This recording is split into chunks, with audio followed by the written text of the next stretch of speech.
자, 이제 말씀 함께 보겠습니다. 오늘 우리에게 주신 하나님의 말씀은 사사기 21장 16절에서 25절의 말씀입니다. 사사기 21장 16절에서 25절의 말씀, 이 말씀을 가지고 그때에 이스라엘의 왕이 없으므로 라는 제목으로 말씀 전해드릴 건데요. 먼저 본문을 저와 여러분이 함께 읽겠습니다. 준비되셨죠? 네, 시작. 회중의 장로들이 이르되 베냐민의 여인이 다 멸절되었으니 이제 그 남은 자들에게 어떻게 하여야 아내를 얻게 할까 하고 또 이르되 베냐민 중 도망하여 살아남은 자에게 마땅히 기업이 있어야 하리니 그리하면 이스라엘 중에 한 지파가 사라짐이 없으리라. 그러나 우리가 우리 딸을 그들의 아내로 주지 못하리니 이는 이스라엘 자손이 맹세하여 이르기를 딸을 베냐민에게 아내로 주는 자는 저주를 받으리라 하였음이로다 하니라. 또 이르되 보라 베델 북쪽 르보나 남쪽 베델에서 세겜으로 올라가는 큰 길 동쪽 실로에 매년 여호와의 명절이 있도다 하고 베냐민 자손에게 명령하여 이르되 가서 포도원에 숨어 보다가 실로의 여자들이 춤을 추러 나오거든 너희는 포도원에서 나와서 실로의 딸 중에서 각각 하나를 붙들어 가지고 자기의 아내로 삼아 베냐민 땅으로 돌아가라. 만일 그의 아버지나 형제가 와서 우리에게 시비하면 우리가 그에게 말하기를 청하건대 너희는 우리에게 은혜를 베풀어 그들을 우리에게 줄지니라. 이는 우리가 전쟁할 때에 각 사람을 위하여 그의 아내를 얻어주지 못하였고 너희가 자의로 그들에게 준 것이 아니니 너희에게 죄가 없을 것임이니라 하겠노라 하매 베냐민 자손이 그같이 행하여 춤추는 여자들 중에서 자기들의 숫자대로 붙들어 아내로 삼아 자기 기업에 돌아가서 성읍들을 건축하고 거기에 거주하였더라. 그때에 이스라엘 자손이 그곳에서 각기 자기의 지파 자기의 가족에게로 돌아갔으니 곧 각기 그곳에서 나와서 자기의 집으로 돌아갔더라. 그때에 이스라엘의 왕이 없으므로 사람이 각기 자기의 소견에 옳은 대로 행하였더라. 아멘. 우리는 지난주에 베냐민 기브아야 불량배들이 레위인의 첩을 집단 성폭행한 일이 이스라엘 11지파와 베냐민 지파 간의 내전으로 번진 비극적인 일에 대해서 들었습니다. 그래서 베냐민 지파가 거의 없어지게 되지 않았습니까? 오늘 본문은 그 뒤에 벌어지는 이야기인데요. 지금 경상도 지방에 좀처럼 꺼지지 않고 며칠째 번지고 있는 산불처럼 오늘 본문에서도 비극적인 일이 좀처럼 그칠 줄 모르고 연쇄적으로 일어나고 있는 것을 볼 수 있습니다. 먼저 21장 1절을 보면 이스라엘 사람들이 미스바에서 맹세하여 이르기를 우리 중에 누구든지 딸을 베냐민 사람에게 아내로 주지 아니하리라 하였더라 하여서 미스바에 모여서 베냐민 지파와 전쟁을 결의했을 때 한 맹세를 회상하는 장면이 나옵니다. 그런데 이런 맹세를 했다는 것은 앞으로 베냐민 지파를 가나안 민족처럼 취급하겠다라는 것을 의미합니다. 그리고 그들은 베냐민과의 전쟁에서 남녀노소를 가리지 않고 다 죽이고 성을 불태움으로써 이미 그렇게 취급을 했습니다. 그런데 이런 결정과 행동은 참 아이러니합니다. 가나안 민족들을 몰아내고 그 땅을 찾기 위한 노력은커녕 평소에 하나님께서 하지 말라고 하신 이방 여인과의 결혼을 아무런 꺼리낌 없이 하고 또 그들이 섬기는 신을 섬기고 그들의 문화를 즐기면서 살지 않았습니까, 이들이? 그런데 이제 그 동족인 베냐민에게는 딸을 주지 않겠다라고 맹세한 거예요.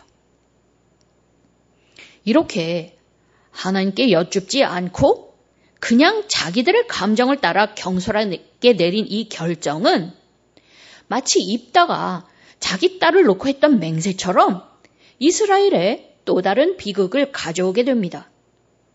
2절을 보니까 전쟁에서 승리한 후에 이스라엘 백성은 하나님 앞에 앉아서 크게 울었습니다. 마치 전쟁에서 패한 것처럼 말이죠. 왜냐하면 이스라엘의 한 지파가 없어지게 생겼기 때문입니다. 그러면서 3절을 보니까요. 이르되 이스라엘의 하나님 여호와여 어찌하여 이스라엘에 이런 일이 생겨서 오늘 이스라엘 중에 한 지파가 없어지게 하시나이까 하며 하나님을 원망했습니다. 이스라엘 백성들은 자기들이 이성을 잃고서 베냐민에 대해서 지나치게 행동을 해놓고 하나님께 왜 그러셨느냐 이러면서 하나님 탓을 하고 있는 것입니다. 절대로 자기들의 행동은 돌아보지 않습니다. 잘 되면 내 탓이고 잘못되면 무조건 남의 탓을 하는 거죠. 그런데요, 우리도 이런 감정에 빠지기 쉽습니다. 하나님의 일이라고 해서 시작은 했는데 중간에 일이 꼬이면 하나님께 가서 따지는 겁니다. 대체 왜 이러시는 거냐고요. 그런데 그렇게 하면 죄만 쌓이고 아무것도 해결되지 않습니다.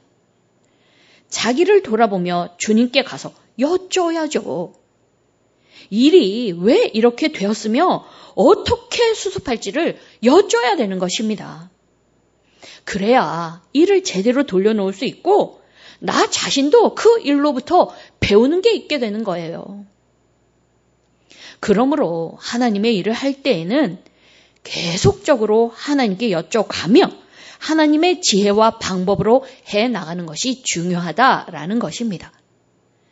그렇게 해야 하나님께서 본래 계획하신 그 선한 결과를 가져올 수 있을 테니까요. 다시 본문으로 돌아가서 5절을 보면 이스라엘 백성들이 누가 베냐민과의 전쟁을 결의한 총회에 올라오지 않았는지 확인하기 시작합니다. 그 총회에 오지 않는 자는 반드시 죽으리라 이렇게 맹세한 것을 기억해낸 거예요. 잠시만요. 그런데 갑자기 이걸 기억해내고 확인을 하기 시작한 건 도대체 무슨 이유에서였을까요? 이 맹세는 본래 이 전쟁에 아무도 빠지지 않고 참여하기를 강하게 촉구하기 위한 것이었는데 이제 이것을 다른 용도로 사용하기 위해서였습니다. 베냐민 지파의 남은 자들에게 아내를 얻어주기 위해 이 맹세를 확인했다라는 것입니다. 자기들의 딸은 베냐민에게 주지 않기로 맹세를 했기 때문에 다른 데서 베냐민 사람들이 아내로 삼을 수 있는 여자들을 데려왔어야 했다라는 거예요. 그래서 조사한 결과 길앗 야베스에서는 아무도 총회에 나오지 않았다라는 것을 알게 되었고 그 맹세를 지키기 위해서 큰 용사 12,000명을 동원해서 야베스 길앗 주민과 부녀와 어린아이를 칼날로 치게 했습니다. 진멸하기로 한 거예요. 그러나 남자를 알지 못하는 처녀 400명은 살려두었죠.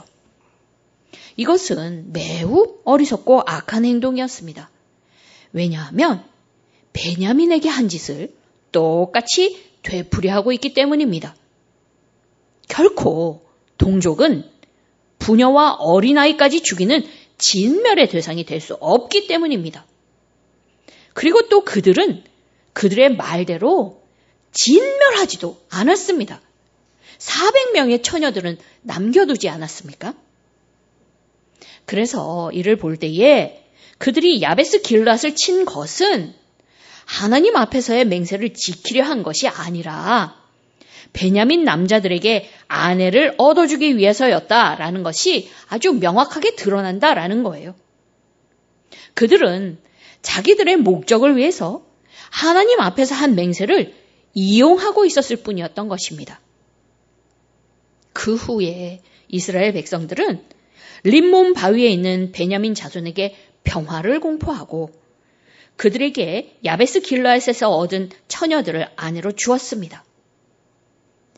고대 사회에서는 전쟁 후에 포로를 부인이나 첩으로 맞이하는 일이 있었습니다.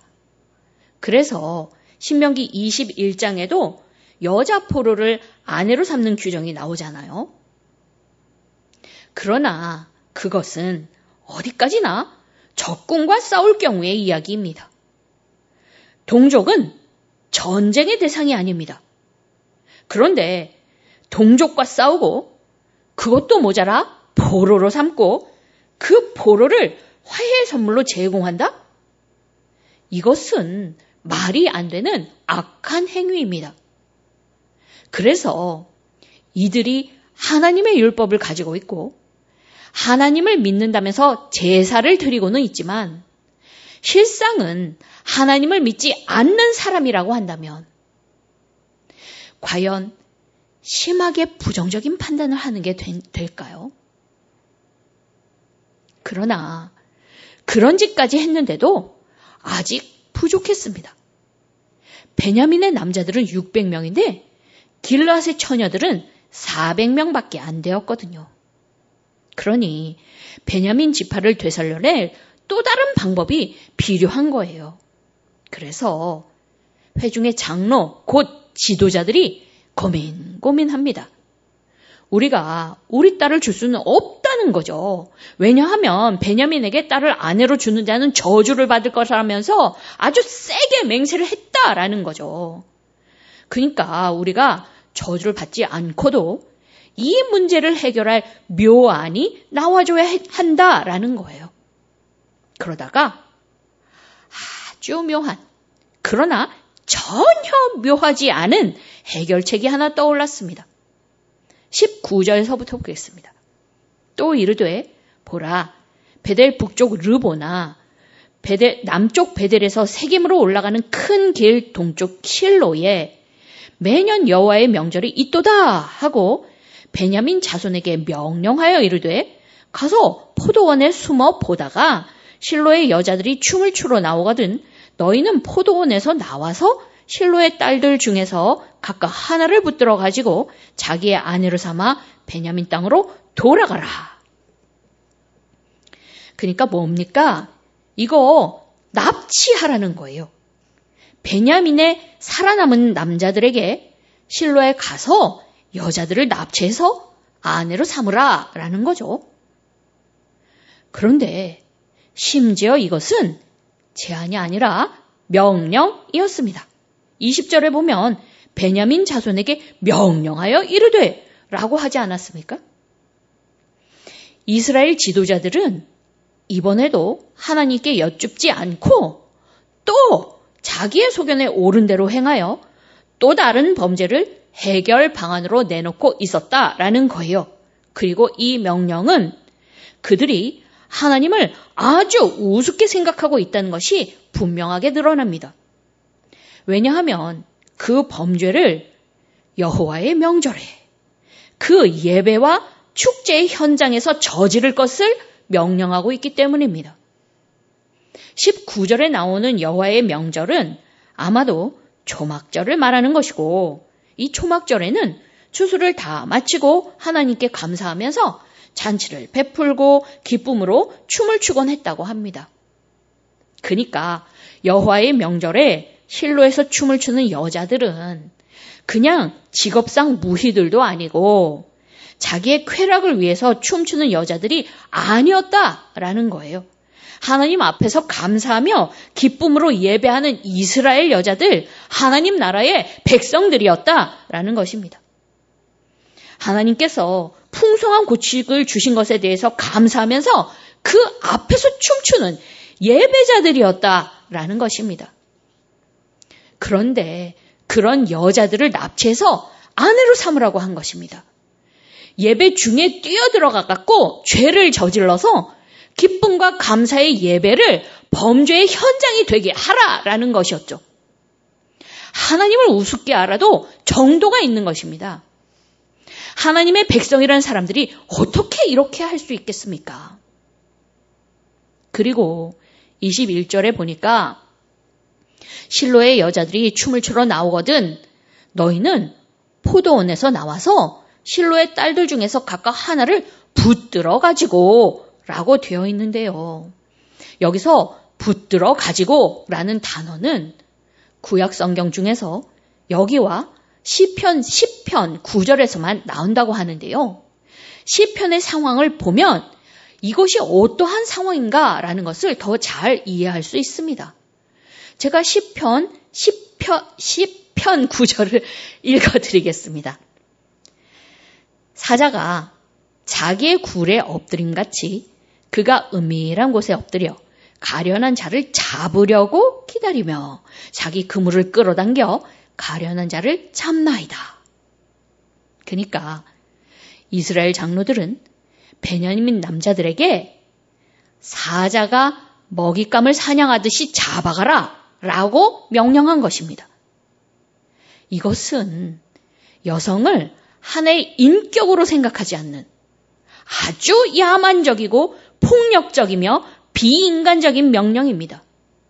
하나님께서는 출애굽기 21장 16절에서 사람을 납치한 자가 그 사람을 팔았든지 아니면 자기 수하에 두었든지 그를 반드시 죽일지니라 라고 명령하셨지만 이런 하나님의 말씀은 무시하고 그럼에도 불구하고 자기들의 맹세는 지켜야 한다라고 하면서 이런 악한 일을 명령한 것입니다.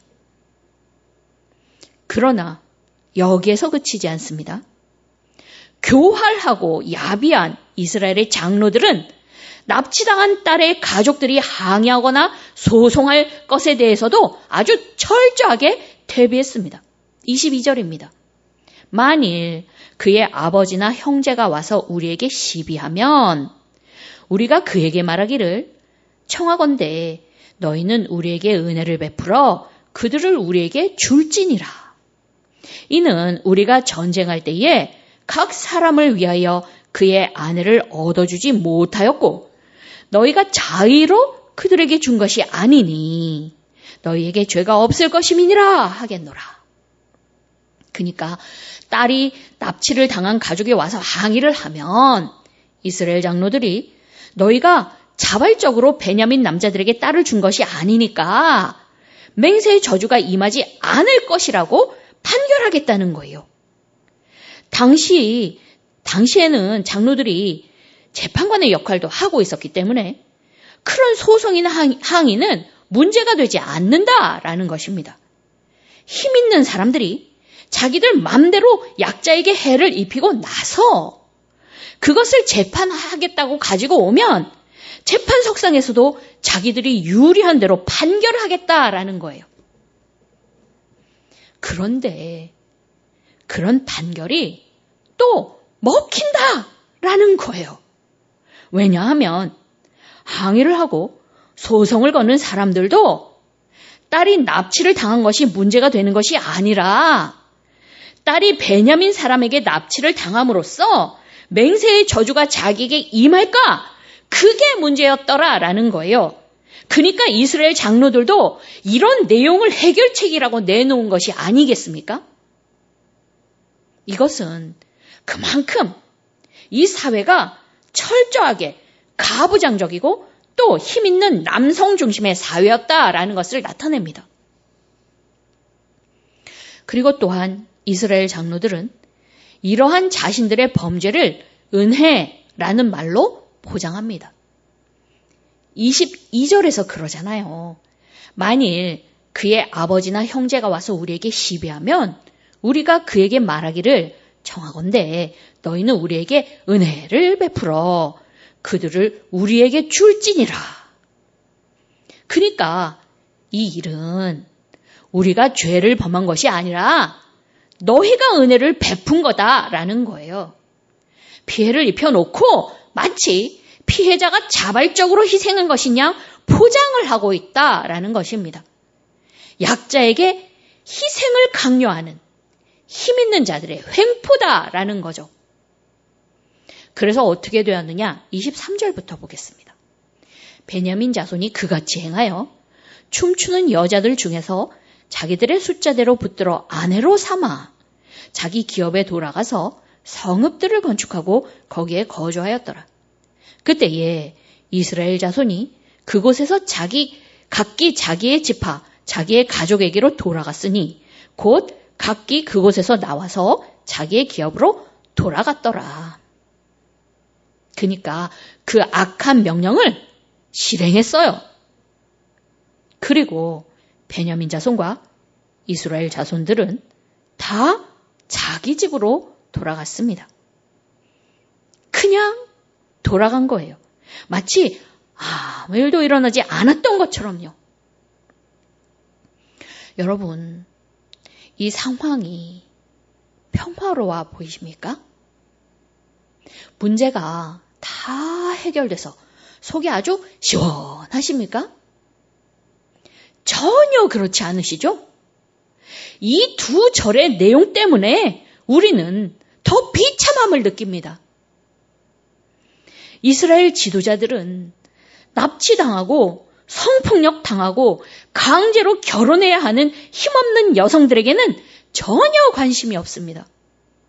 그들은 자기들이 한 맹세나 베냐민 지파의 보전에만 관심을 둡니다. 그게 더 중요하다라는 거죠. 그리고 자기들이 중요하게 생각하는 것을 이루기 위해서 수단과 방법을 가리지 않습니다.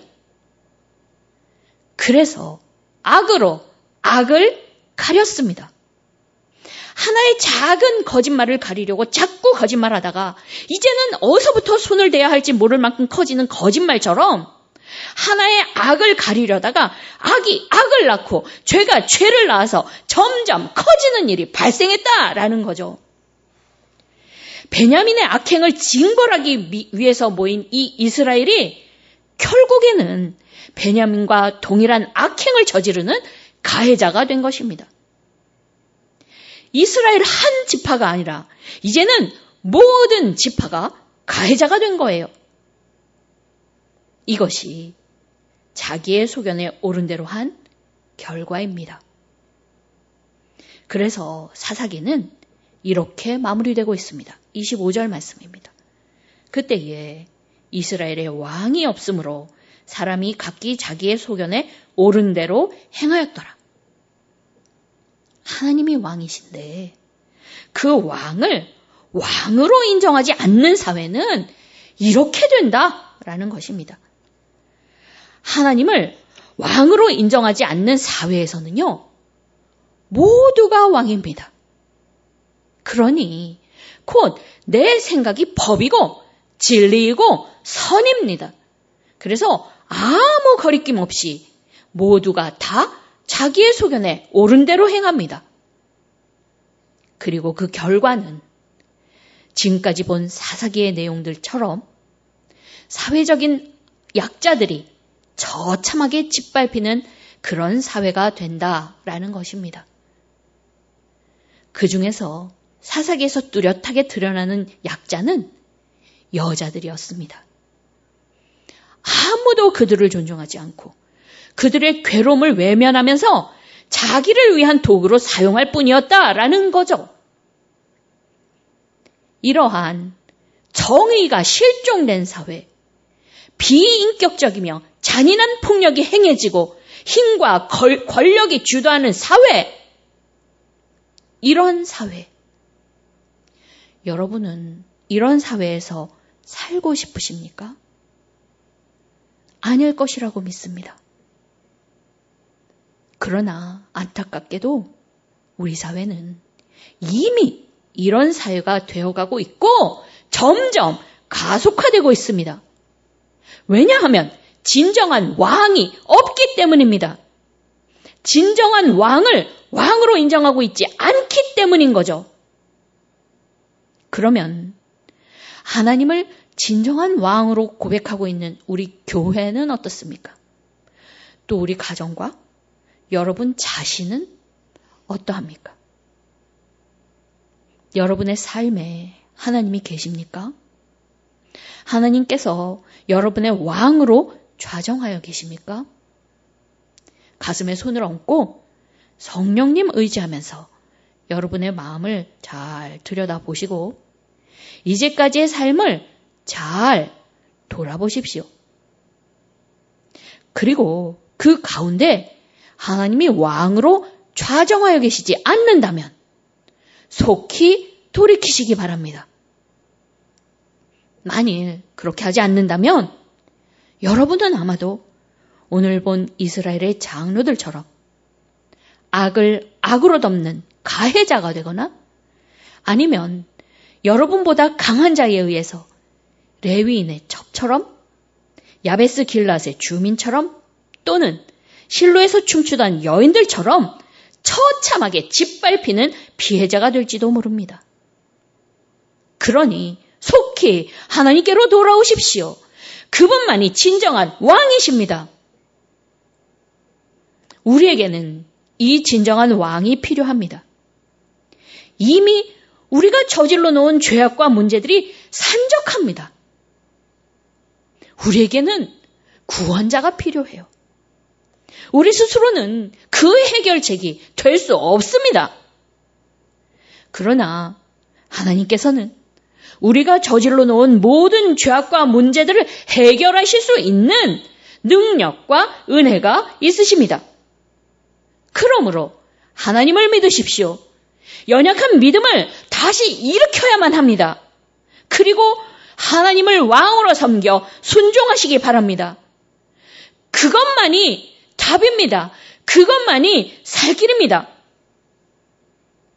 그렇게 할 때에 우리가 이제껏 보아온 사사기의 이야기들처럼 주님께서는 우리의 연약함과 무수한 죄악에도 불구하고 한량없는 은혜로 우리를 받으시고 용서하시고 회복해 주실 것입니다.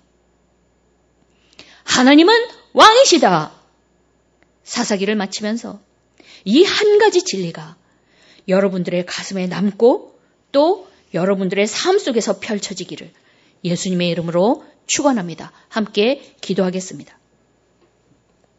왕이신 하나님 아버지, 주님만이 온 세상을 다스리시며 저를 다스리시는 진정한 왕이심을 고백합니다.